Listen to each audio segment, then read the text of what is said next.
My daughter told me I couldn't stay with her because her husband didn't want another person in their home, but she had no idea I would soon become her landlord. The flames consumed everything I owned that cold November night. At 67 years old, I stood on the sidewalk watching 35 years of memories turn to ash and smoke. My entire life had been inside that house on Elm Street, where I'd raised my daughter Chloe as a single mother after her father left us. Now I was left with nothing but the clothes I wore and the purse in my hand. For 3 nights, the Red Cross put me in a motel room that smelled of stale cigarettes and despair. On the 4th morning, with nowhere else to turn, I called my daughter. "Chloe, the house is gone," I said, my voice trembling. "The insurance will pay eventually, but it could take months. Could I stay with you and Mark for a little while? Just until I get back on my feet." The silence on the other end stretched so long I thought we'd been disconnected. When she finally spoke, her voice had that familiar tone she used when preparing to disappoint me. "Mom, now isn't a good time. Mark's dealing with so much pressure at work, and with the children's activities, our spare room is basically storage now. I should have expected this." Chloe had always been skilled at finding reasons why things couldn't work out, why she couldn't visit for holidays, why my grandchildren couldn't spend time with me, why family gatherings always got postponed. "I understand," I said quietly, though I didn't. "Not really." The next morning, desperate and with nowhere else to go, I showed up at her doorstep with my single suitcase. Through the glass pane, I saw my daughter's face tighten before she opened the door. "Mom, I told you this isn't convenient," she said, not inviting me in. "Mark feels we can't take on another person right now. We just don't have the space or resources." She closed the door gently but firmly, leaving me standing there with my suitcase, homeless. Something cold and hard settled in my chest that day, a resolve that would only grow stronger with each passing week. What do you do when your own child turns you away in your moment of greatest need? Sometimes the people who should lift you up are the ones holding you down. For 6 months, I lived in my aging sedan. Those 180 days transformed everything I believed about family, about myself, and about what I was capable of when pushed to the edge. The first week was the hardest. I parked behind various 24-hour stores, crying myself to sleep in the driver's seat, waking with a stiff neck each dawn.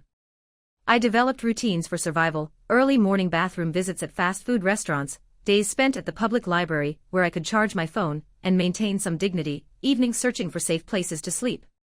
The insurance company moved with excruciating slowness. Each call required more paperwork, more documentation, more reasons for delay. Meanwhile, fall deepened into winter, and sleeping in my car went from uncomfortable to dangerous. I bought a heavy sleeping bag and stored my few replacement belongings in the trunk. The vehicle became my entire world: front seat for eating, back seat for sleeping, passenger seat for storing what little remained of my life. Chloe called exactly once during those 6 months. "Mom, I've been thinking about you," she said while I sat in the library pretending to read a newspaper. "Has the insurance come through yet?" "Still waiting," I told her, keeping my voice carefully neutral. "Well, I'm sure it will work out. You're so resourceful." She then proceeded to update me about my grandchildren: Maya making the honor roll, Jacob winning his chess tournament, as if I were some distant aunt rather than the grandmother who'd spent years caring for them, teaching Maya to bake, showing Jacob how to garden. "That's wonderful," I said. "Please tell them I'm proud." After she hung up, I sat staring at my reflection in the library window. Why do we protect the feelings of those who hurt us most? That night, parked behind a supermarket, something inside me shifted permanently. Maybe it was the biting cold seeping through the windows, or the ache in my bones from another night on the narrow seat, or simply the accumulated weight of half a year of humiliation. The insurance adjuster had called that afternoon with news: my claim was approved. $275,000 would be deposited within 10 business days. Enough to rebuild my life, but as I lay there listening to the wind, a different plan began forming. The first thing I did with the insurance money was rent a small efficiency apartment and buy a proper bed. After 6 months of car sleeping, a real mattress felt like heaven.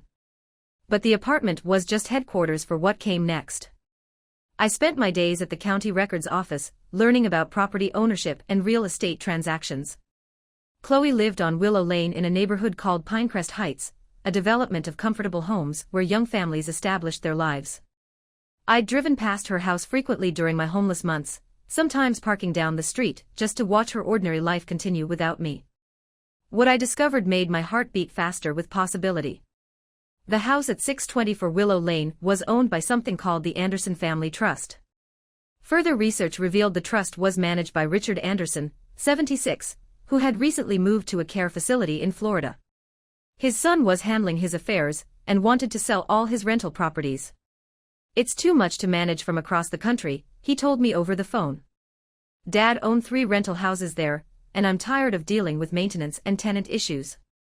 The number he mentioned for all 3 properties was within my settlement range, but I only wanted one house. "Would you consider selling them individually?" I asked.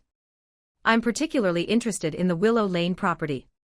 "Oh, that's my best rental," he said. "Great tenants, always pay on time, take excellent care of the place." He was talking about my daughter. "I'll take it," I said. "How soon can we close?" 3 weeks later, I became the legal owner of 624 Willow Lane. Chloe had no idea her landlord had changed. Her rent checks still went to the same post office box, still deposited into the same account, only now that account belonged to me. I sat in my car outside the house that first day as owner, watching Chloe pull into the driveway after school pickup. Jacob ran to the backyard while Maya helped carry grocery bags. Through the kitchen window, I could see Chloe beginning dinner preparations, moving through the rhythms of her comfortable existence, the life that had excluded her homeless mother. My phone rang. It was Chloe. "Hi, Mom," she said, sounding rushed. "How are you? Did the insurance finally come through?" I looked at the deed on my passenger seat. "Yes, it came through. I'm doing much better now." "I'm so glad. I knew you'd manage. Listen, I'm making Jacob's favorite pasta, so I can't talk long, but I wanted to check in." "That's thoughtful of you," I said, watching her through the window. "I hope everything's well with your family." "We're good. Mark got that promotion last month, so financially we're more comfortable. It's nice to have some flexibility." Flexibility. While I'd been sleeping in my car, they were celebrating promotions and financial flexibility in the house I now owned. When family becomes a transaction, everyone pays the price. The current lease expired in 2 months. Chloe had been paying $1,300 monthly to Richard Anderson, which my research showed was about $400 below current market rates for the area. A kind landlord helping a young family, I supposed. I wouldn't be so accommodating. I consulted multiple property management firms to determine fair market value for a 4-bedroom home in Pinecrest Heights. The answer was consistent: $3,800 per month was appropriate given recent neighborhood improvements. This gave me 2 options when Chloe's lease expired: offer renewal at market rate or choose not to renew at all. Both felt like justice after my 6 months of car living. But I wanted Chloe to have a choice, the same choice she'd given me. The formal letter arrived on professional letterhead from the management company I'd hired. It was businesslike and impersonal. "Dear Ms. Reynolds, we hope this letter finds you well. We're writing to inform you that the property at 624 Willow Lane has been transferred to new ownership. All lease terms remain in effect until the current agreement expires on April 30th. We're offering you the opportunity to renew for another 12-month term. However, please be advised that a recent market analysis has determined the rental rate must be adjusted to reflect current fair market value. The new monthly rent will be $3,800 beginning May 1st. We understand this increase may impact your housing decisions. Please inform us of your intention to renew or vacate by April 1st. I personally placed the letter in their mailbox one Wednesday afternoon, then drove around the corner to wait. My phone rang 20 minutes later. "Mom, you won't believe what happened," Chloe said, her voice strained. "Our landlord sold the house, and the new owner wants to nearly triple our rent. $3,800. We can't possibly afford that." "Oh no," I said, making my voice sound appropriately concerned. "That's terrible. What will you do?" "I don't know. Mark's looking at our budget, but there's no way we can manage $3,800 monthly. We're stretched thin at $1,300. This will force us to move, probably to a worse area with inferior schools for the kids." I made sympathetic sounds while privately noting that $3,800 wasn't quite triple, but I understood why it felt that way. When you're financially strained, any significant increase feels catastrophic. "Have you tried contacting the new owner?" I asked. "Maybe they'd negotiate. We don't even know who they are." Everything goes through this management company now. Mark called them today and they basically said the increase is non-negotiable. Take it or leave. I'm sorry your family is facing this, I said. And I was sorry it had come to this, sorry Chloe was stressed, sorry my grandchildren might need to change schools, but not sorry enough to change course. Mom, can I ask you something? Chloe said suddenly. You mentioned the insurance money came through. How much did you receive? The question startled me. In 6 months of homelessness, she'd never inquired about my finances, never offered assistance, never expressed curiosity about my survival. Now, facing her own crisis, she wanted to know what resources I had. Enough to restart my life, I said carefully. Because if you have extra, maybe you could help us with a down payment. I know it's a big ask, but we're family, and this rent situation is impossible. I sat in my car, staring at the house I now owned, listening to my daughter request money she'd never offered me when I was sleeping in parking lots. The irony was so perfect it stole my breath. I'll consider it, I said finally. Let me review my situation and get back to you. Thank you, Mom. I knew I could count on you. After she hung up, I drove to my apartment and opened a bottle of wine. Tomorrow I would call Chloe with my decision. Tonight I would savor having the power to say yes or no. Chloe called 3 times the next day before I answered. Each message grew more desperate. Mom, please call me back. I've been thinking about our conversation yesterday. Mom, where are you? I went to that address you gave me, but the manager said you're not in their system. Are you okay? She'd driven to my apartment building looking for me. For the first time in 6 months, Chloe was actively concerned about my well-being. It might have been touching if the timing weren't so transparent. I called her back from a park bench, my voice carefully neutral. Hi, sweetheart. I got your messages. Is everything all right? Mom, thank goodness. I was getting worried. Where are you living? I'd given her a false address when she'd asked. After 6 months of careful independence, I wasn't ready to let her back into my life just because she needed something from me. I'm staying with a friend temporarily while I search for the right place, I lied smoothly. You know how it is, I want to find somewhere perfect. Okay. But Mom, about what we discussed yesterday, the down payment. Yes, I've been considering that. I could hear the hope in her voice, the desperate edge of someone drowning. I remembered that feeling well from my own experience 6 months earlier. I'm willing to help, I said, and heard her sharp intake of breath. Oh, Mom, thank you. This means everything to us. We've started house hunting, and there are lovely places in Oakwood for around $225,000. If you could help with $20,000 or $25,000 for the down payment, I have conditions, I interrupted. The line went quiet. What kind of conditions? First, I want to meet with you and Mark together. If I'm investing in your family's future, I need commitment from both of you. Of course. Second, complete financial transparency, income, debts, expenses. If I help you buy a home, I need to know you can afford the mortgage. Yes, we can do that. Third, I said, letting my voice cool, I want acknowledgement of what happened 6 months ago when I needed help. Another silence, longer this time. I'm not sure what you mean, Chloe said carefully. I think you know exactly what I mean. When my home burned down and I asked for temporary shelter, you refused. Your husband didn't want another person in your home. Remember? I spent 6 months living in my car, Chloe. 6 months.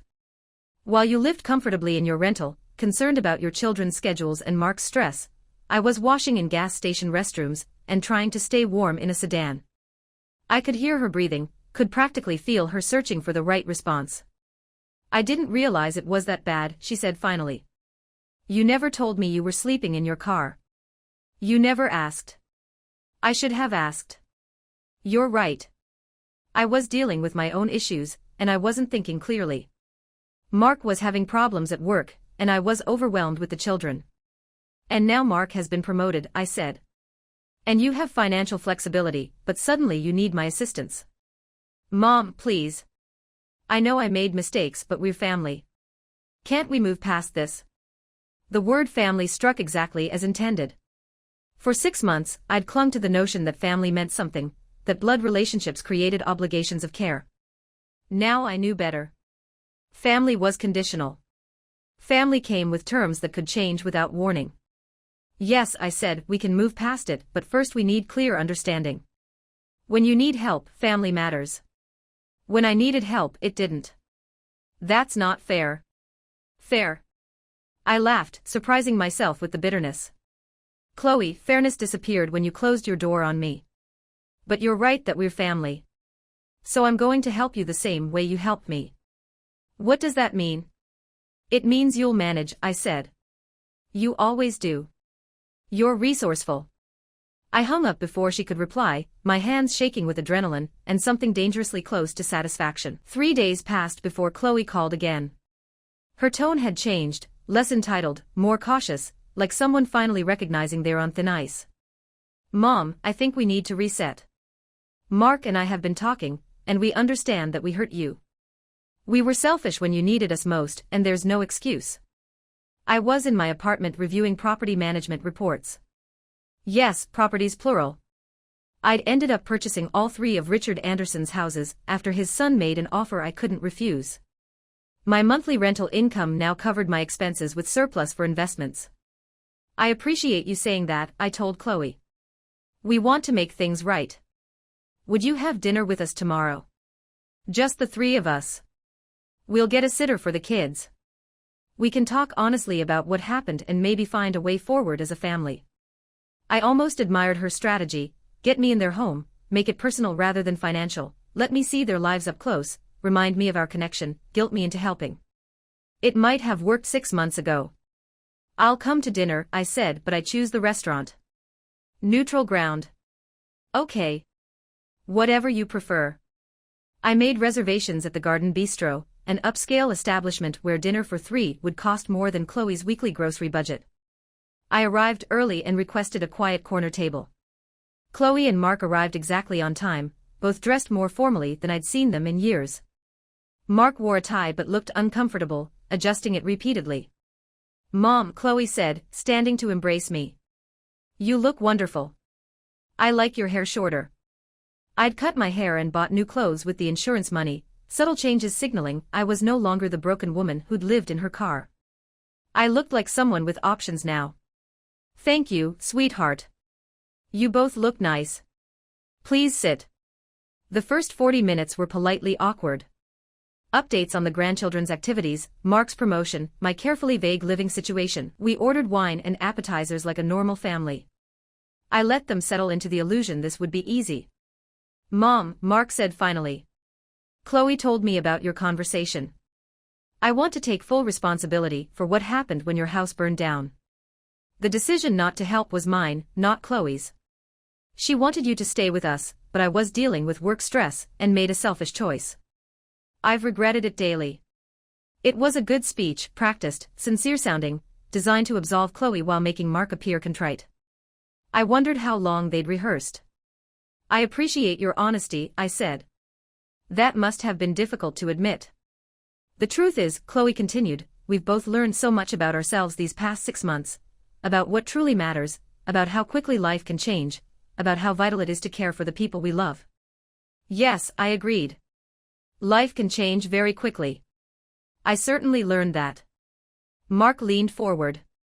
Barbara, we know we've no right to ask for your help after what we did, but if you're willing to give us a chance to prove we've grown from this experience, we'd be grateful for any assistance with a down payment. And if I can't help financially? I asked. What then? They exchanged glances. I could see the calculation in their eyes, how honest to be, how much need to reveal. Then we'll manage, Chloe said. Maybe we'll find a cheaper rental or Mark can seek additional work. We'll make it work somehow. But we won't let financial problems damage our relationship again. That's good to hear, I said. Because I've decided not to help you with a down payment. The silence stretched while they processed my words. Mark's face went carefully blank. Chloe's eyes filled with tears. I understand, Chloe said finally. I deserve that. Do you? I asked. Do you truly understand what it means to need help and be rejected by those who should care? Do you understand how it feels to have nowhere to go and no one to turn to? No, she whispered. I don't think I do. You will, I said, finishing my wine. Starting May 1st. The confusion on their faces was almost worth 6 months of car sleeping. Almost. What happens May 1st? Mark asked. I signaled for the check, taking my time to answer. These were the moments I'd imagined during those long nights in parking lots, the moments when I finally held all the power. Your lease expires April 30th, I said casually. I assume you've made housing arrangements. We're trying to work with the new landlord, Chloe said. The rent increase is impossible, but maybe we can negotiate. No, I said. There will be no negotiation. Mark frowned. How do you know that?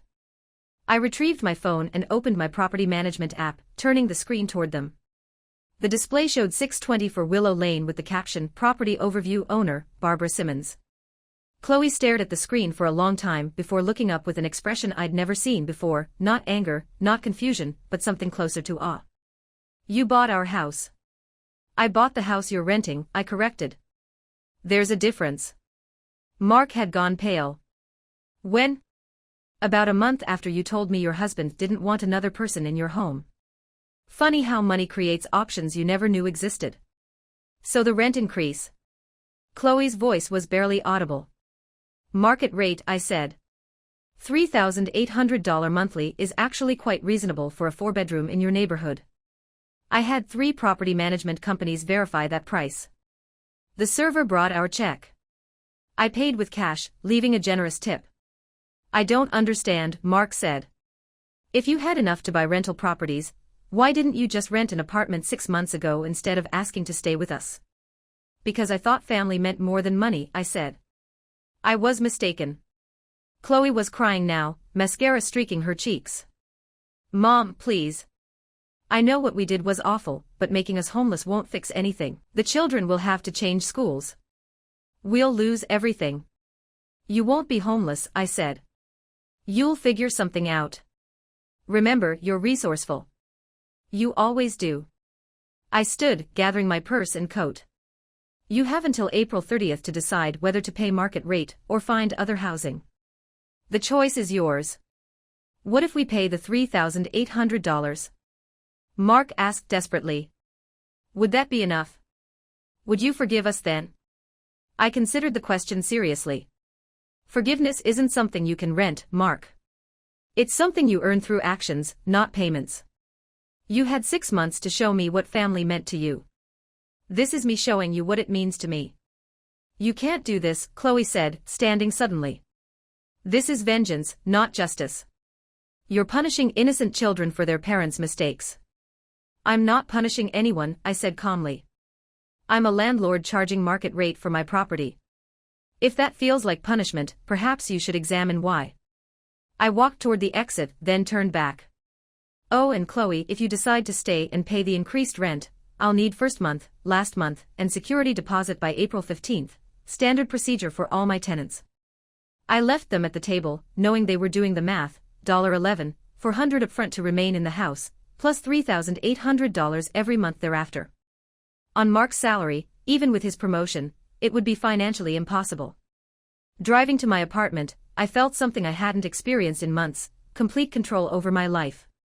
For 6 months, I'd been at the mercy of others' decisions, insurance adjusters, motel clerks, restaurant managers deciding whether I could use their facilities. Now I was the decision maker. Now others were at my mercy, and I was discovering I didn't have much. The rental market was brutal for families seeking affordable housing quickly. I knew this because I'd been monitoring prices for months as part of my investment strategy. Chloe and Mark would find available places immediately, the dilapidated duplex in the noisy neighborhood, the overpriced apartments with no outdoor space, the weekly motel charging monthly rates higher than their current rent.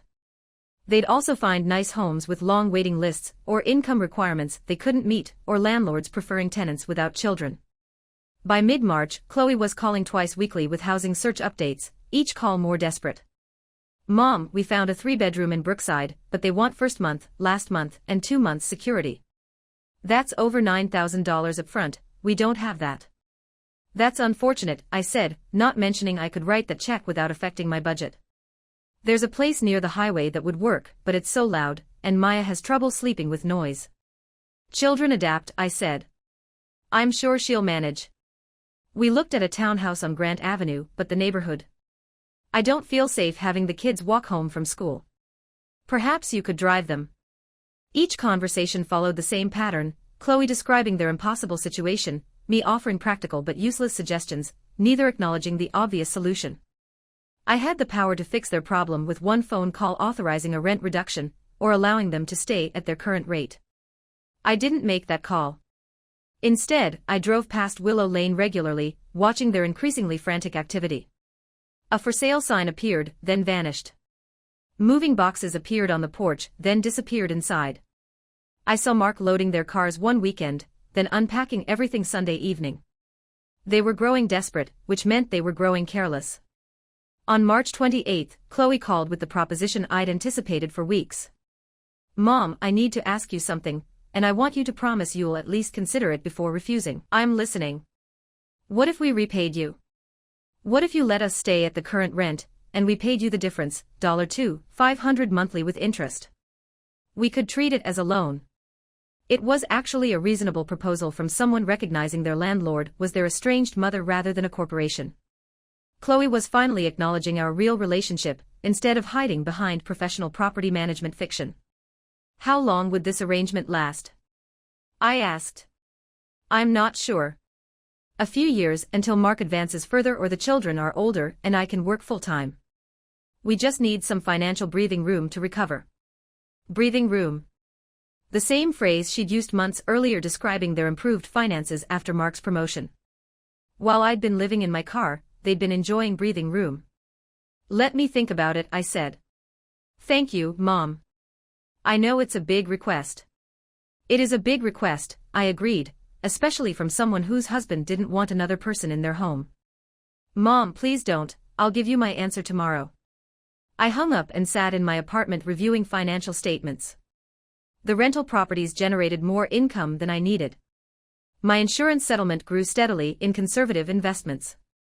I had more money now than at any point in my life, certainly enough to be generous with my only daughter.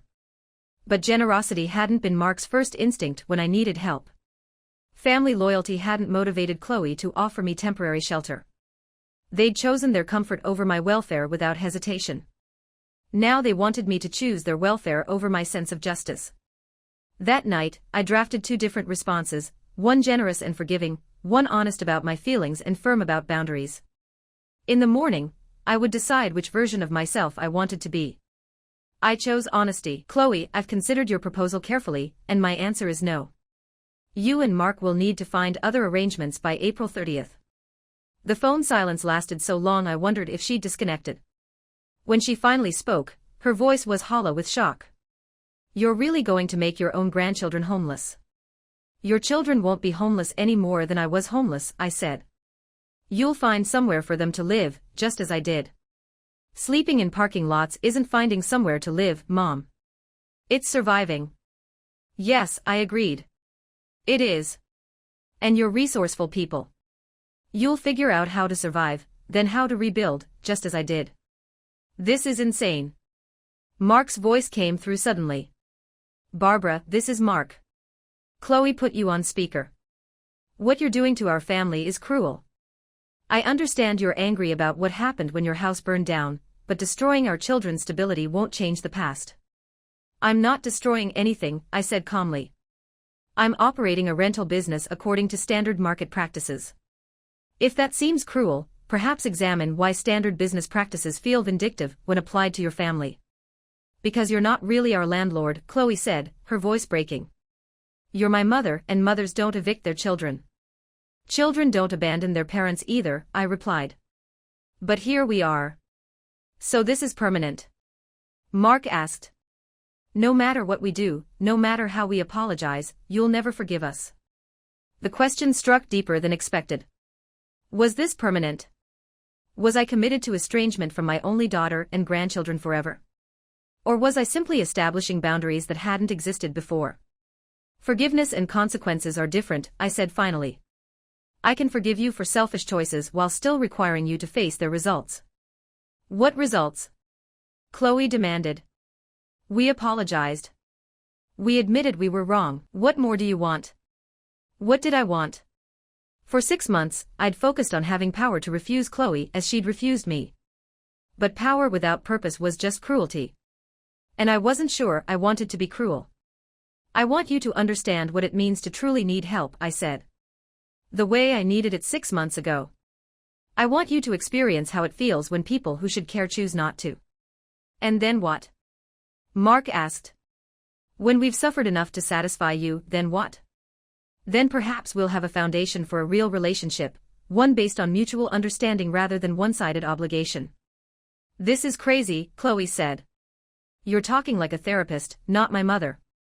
I'm talking like someone who spent 6 months learning hard truths about family loyalty. Call it crazy if you want, but it won't change your lease expiration. I heard them whispering, probably strategizing. Mom, Chloe said, her voice softening. What if we brought the children to see you? Maya's been asking about her grandmother. She misses you. It was a low blow, using my grandchildren as emotional leverage. It was also effective. I hadn't seen Maya and Jacob since before the fire, and I missed them with an ache that kept me awake nights.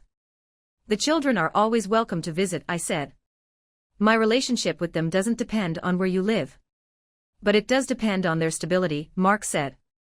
If we're constantly moving, if they're changing schools regularly because we can't afford stable housing, how does that affect them? He had a point. My desire for justice was risking consequences my grandchildren didn't deserve. But yielding to emotional blackmail would establish a pattern I couldn't accept. Those are choices you'll make as parents, I said. Just like the choice you made when you decided Mark didn't want another person in your home. That was different. No, I interrupted. It wasn't. It was a family decision affecting everyone, made by those with power, just like this is. They hung up, probably to crisis meet about options. I sat afterward, feeling simultaneously righteous and terrible, powerful and empty. Tomorrow was April 1st. They had 30 days to determine their next move, and I had 30 days to decide if this was truly the person I wanted to become. On April 15th, Chloe did something unexpected. She appeared at my building with Maya and Jacob, both carrying handmade cards and tentative smiles. Grandma. Maya ran to hug me while Jacob hesitated shyly. Mommy said we could visit your new home. I knelt to Maya's level, my heart breaking at how much she'd grown in 6 months. I've missed you so much, sweetheart. Both of you. Jacob eventually warmed up for a hug, and I spent an hour hearing their stories about school and friends and Jacob's recent art award. Chloe sat quietly in my small living room, letting me reconnect with my grandchildren without interference. When the children distracted themselves with games on Chloe's phone, she finally spoke. They don't know about the housing situation yet. We didn't want to worry them until we knew for certain what's happening. That's probably wise. Mark found a position in Seattle. His company has an office there, and they're transferring him. The salary is similar, but living costs are lower.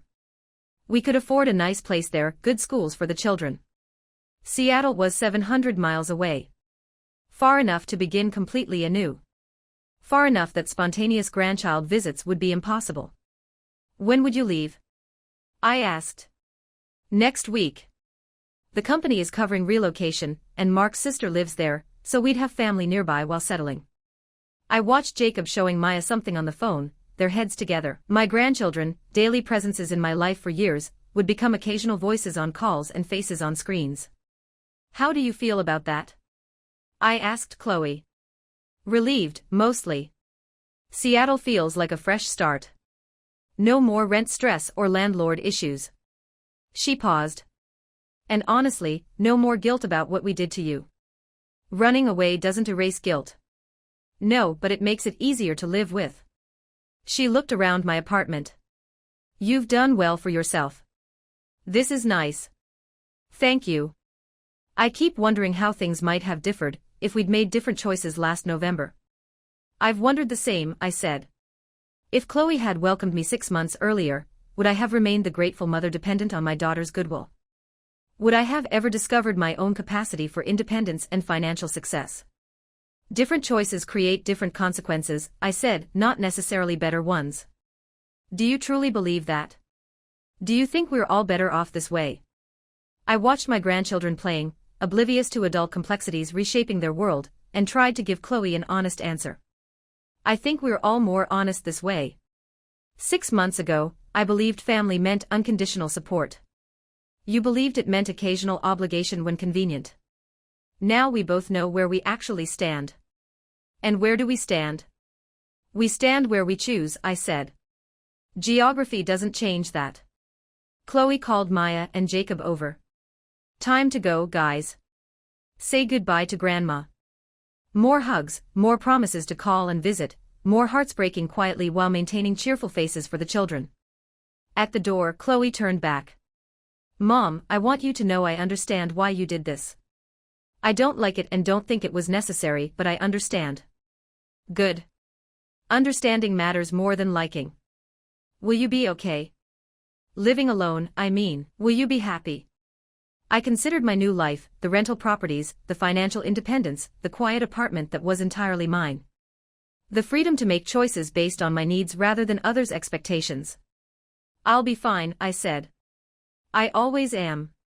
After they left, I sat looking at the drawings Maya and Jacob had made, stick figures labeled Grandma, Maya, and Jacob under a smiling sun, and a house with flowers.